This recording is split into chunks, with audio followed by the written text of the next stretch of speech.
Good afternoon and welcome to Fluxx Conference 2025 and Middle East Edition. We have with us Dr. Manoj Menon, Group CEO for Econ Ashcon, who has been awarded for global IT healthcare. First of all, congratulations. Welcome to be here. Thank you. Tell us, how does it feel to receive an award in a pool of leaders and awardees? It's it's a kind of a, I would say, more from the authenticity what Yeah, you have been doing, yeah, and that has been rewarded.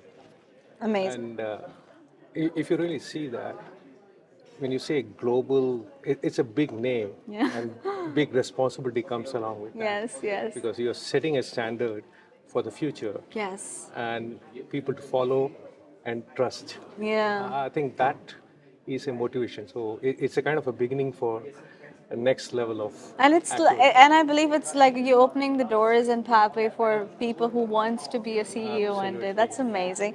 Tell us more about your company, sir. What is it stands for? What are the specialities of it?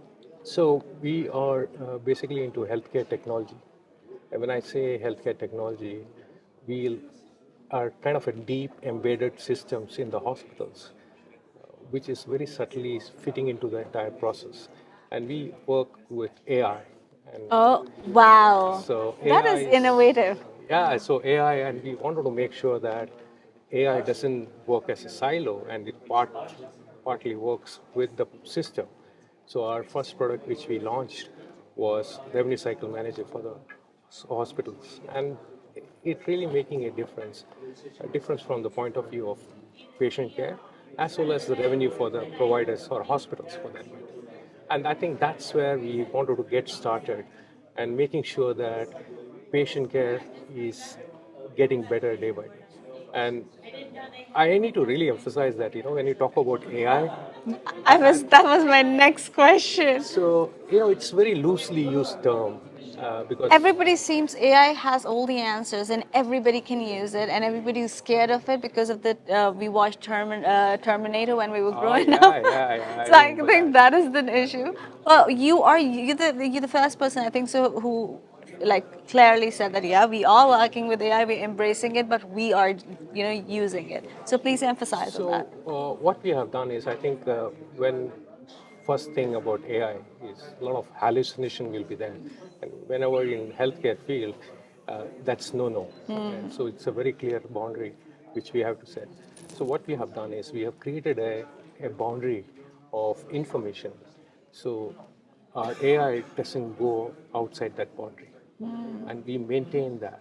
And when you talk about ChatGPT and all that, Yes. we don't use ChatGPT to process anything.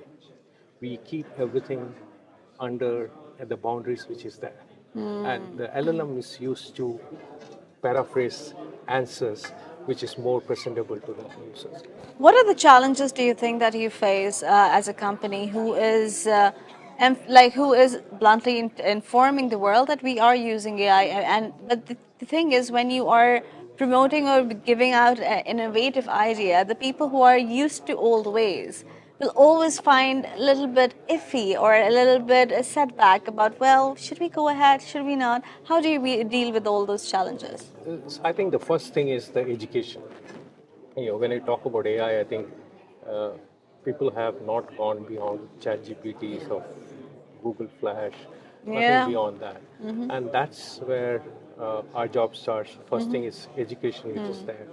The second most important thing is, uh, the challenging part is there are a lot of small companies who has come out and said their product is AI, Yeah. and we need to prove what AI is, Yes. and that is the challenge what we are facing.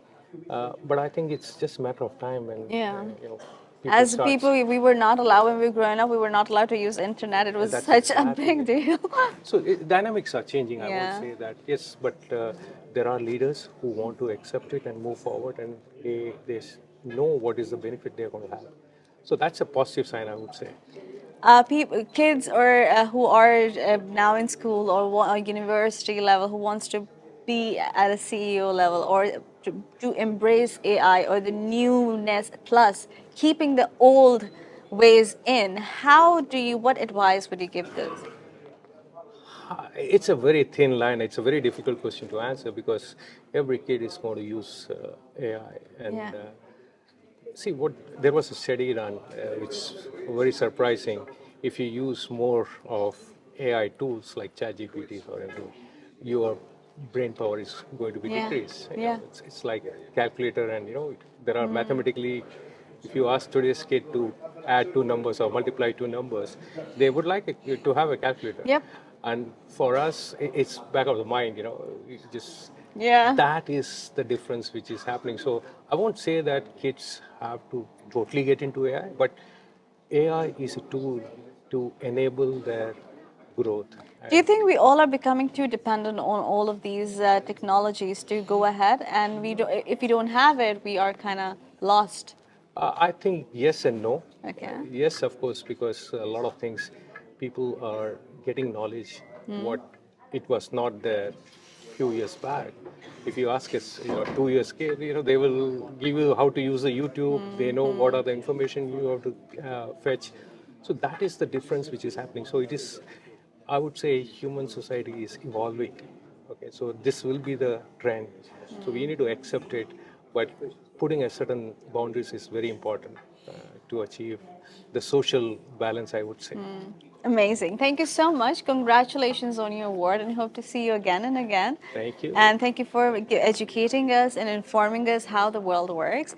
And on that note, AI is not your enemy. It can be, if you anything wrongly used is an enemy. So embrace the change, but be authentic, be yourself, be kind, avoid using plastic. And this is Talia MK signing off.